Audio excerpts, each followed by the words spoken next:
Hello everyone, my name is Tolile Mabuza and I'm a spoken word artist from South Africa.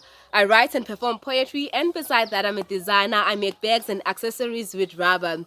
So today I'm going to share a few of my poems with you guys and I hope you do enjoy them. The first poem I'm going to share with you is titled My Mother is a Country. Have you ever heard of a woman who wakes up early in the morning before everyone else? Go to the field to get firewood. If it happens she comes back without firewood, she will set a fire with her bones. Have you ever heard of a bleeding woman who doesn't close her wounds so her kids won't die of thirst? Have you ever heard of a woman who peels her skin, her blackness, so her kids can find color? A better name from what she got from the streets. She's done packing. Her suitcase is full of sorrow, pain, shame. Her suitcase is full of questions like, what have I done that no man has ever done in this world? Where did I go wrong? She's looking around her house, searching her room carefully to be sure she hasn't left anything she might need.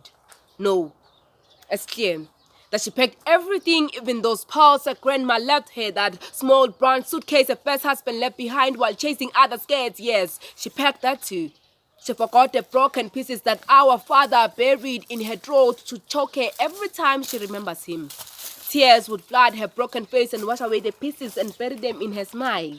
So every time she smiles, she would hurt and continue breaking. Our mother packed everything, all her things but herself. With her suitcase in her hand, she's ready to travel from country to country. She's crossing borders without a passport. My mother is a country without a national anthem but a cry. Hiroshima and Nagasaki becomes real when you look at her, because our mother is a broken country with one school, one syllabus that teaches you how to say sorry. Our mother left us behind and traveled to the unknown world where men never return. She sweats in the absence of the sun, suffocates in the presence of air. Our mother was a neglected country, left to take care of her cities and provinces by herself. She then worked so hard with no hands but her soul until we fed from the soil. Our mother then decomposed in the soil so we won't go to bed hungry. So the second poem I'm going to share with you guys is titled Untitled. I know that doesn't make sense, but that's the title of the poem. This is me responding to this pandemic and saying we'll reach the end of the tunnel together. We'll find light together as human beings. God wrote our lives on the sun. We know we are alive when the sun rises. He told the moon to tuck our future in its belly. A half moon is a sign that we've reached our destination. No one really knows what the full moon stands for, but it definitely doesn't mean we die here. Tonight, the moon will be full again, but our lungs are already tired on our graves, so we struggle to breathe. A cough seems to be a line in our obituary, and maybe the fever they warned us about is the way life chose to leave our bodies, but this is not where our story ends. Because of you, social distancing is now the new way to stay alive. Safety means lonely, responsible means depression growing 2 inches taller. And being a responsible citizen means locking yourself up and feeding your anxiety. You are a child made out of hate. Clearly, your parents' hearts are oceans apart, hence your presence requires washing hands every 2 minutes. You think washing our hands in water, locking ourselves up and breaking down will help put back the missing pieces your father stole from your mother's heart? This is not how humanity will rewrite love stories for viruses. You will leave us. We'll go back to our beloveds. We'll write our love stories on clouds and post pictures on the ocean wave. Our hearts will beat twice what it used to beat. We will sweep the white beach sand as we hold hands with the ocean again. Depression will leave us, and again we will spell happy in the hands of our lovers.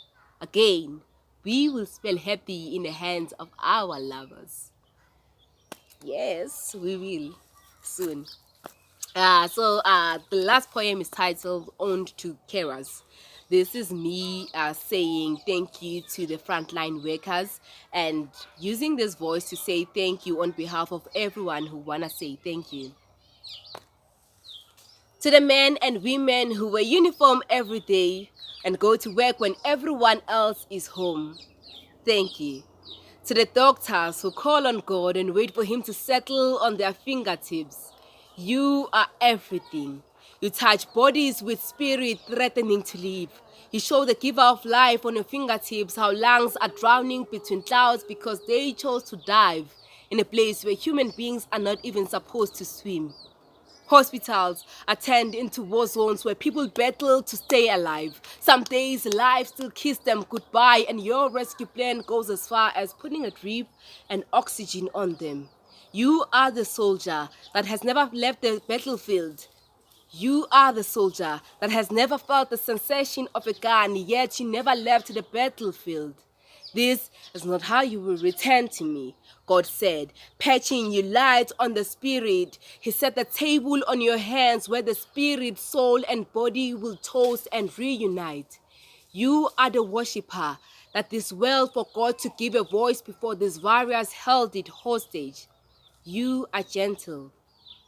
To the men and women who are paid less for keeping people and buildings safe, to the security guards that this world forgot to mark important before these warriors broke into the sky and stole all the stars before light went off at once and the world was dark. This is for those who make sure that human beings are safe even after stretching their hands to feel the thickness of the darkness surrounding them. You are kind and your hands are warm.